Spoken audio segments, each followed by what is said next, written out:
Okay, so today we're going to talk about something that honestly keeps most people stuck. It's this huge misunderstanding between chasing income and actually building real, lasting wealth through assets. By the end of this, I promise, you're going to see why this one little shift in how you think is going to be more important than ever. All right, let's get into it. Let's just start with that question, right? It's pretty powerful, because it suggests the problem isn't that you're not working hard enough. No way.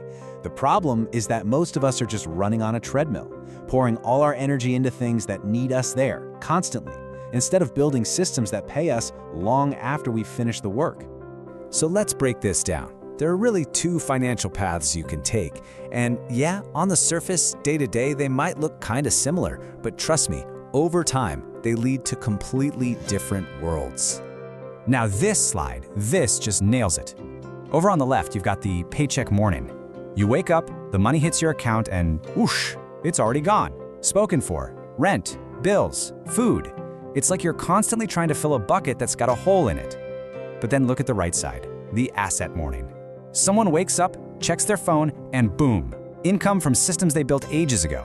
Sales from a digital course, royalties from some content, ad revenue. They didn't work any harder that morning. Their assets did the work for them. So that image we just saw, it perfectly captures the two realities. But it really makes you wonder, right?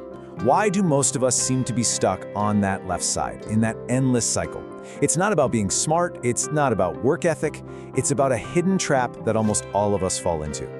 And yeah, there's a name for this trap. It's called the asset gap. So here's the key idea. It's the mistake of putting all our energy into earning that next dollar, which is always temporary, instead of building a machine that produces dollars for us, which can be permanent. We're all out there chasing one fish at a time instead of just building a fishing net.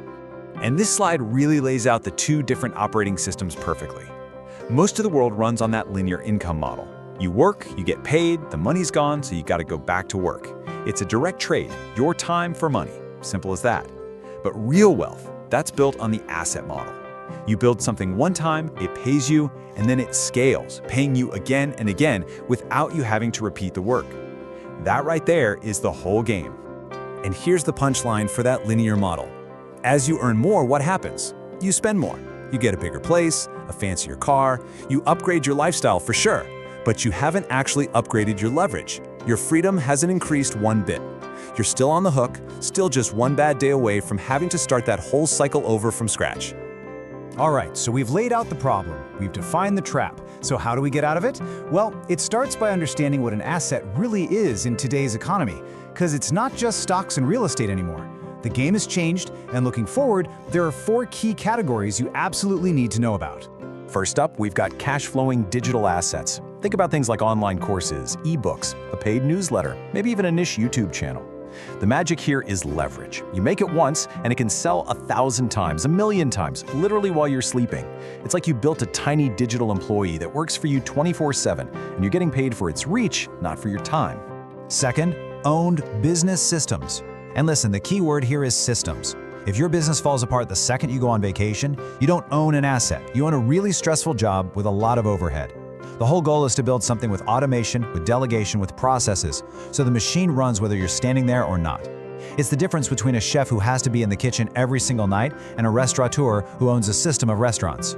Third, we have the classics, your investment assets. Stocks, index funds, real estate. And let's be honest, these can feel kind of boring. And you know what? That is their superpower. Compounding is this quiet force that's almost invisible at first.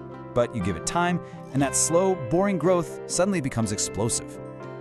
The secret isn't being a genius, trying to time the market. It's just about consistency. It's about time in the market, not timing the market. You let consistency do all the heavy lifting for you. And finally, we've got what might be the most undervalued asset in the world today, an audience. See, when you have the trusted attention of a group of people, you have incredible leverage. You can launch things, share ideas, create opportunities out of thin air. But the one ingredient that makes it all work is trust. Without trust, you just have a bunch of followers, which is just noise. But with it, you have one of the most powerful income engines on the planet. So those are the 4 big asset types. But the real magic, the real secret sauce isn't just owning one of them.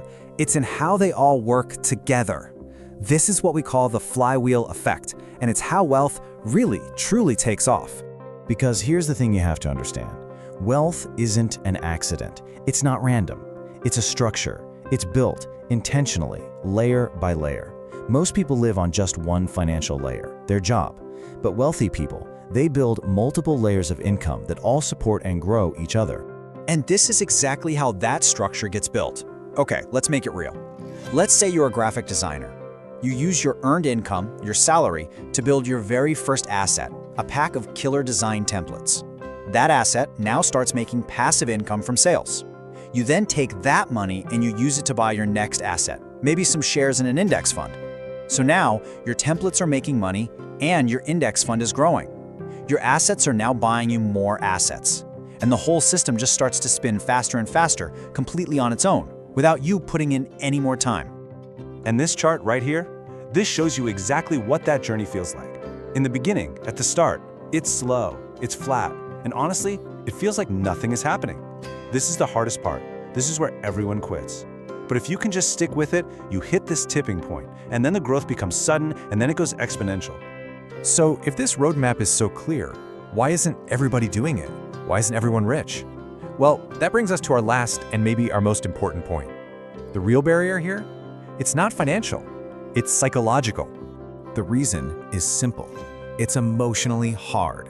When you're building an asset, you are putting in the work today for a reward that might not show up for months or even years. There's no boss to pat you on the back. There's no immediate paycheck at the end of the week.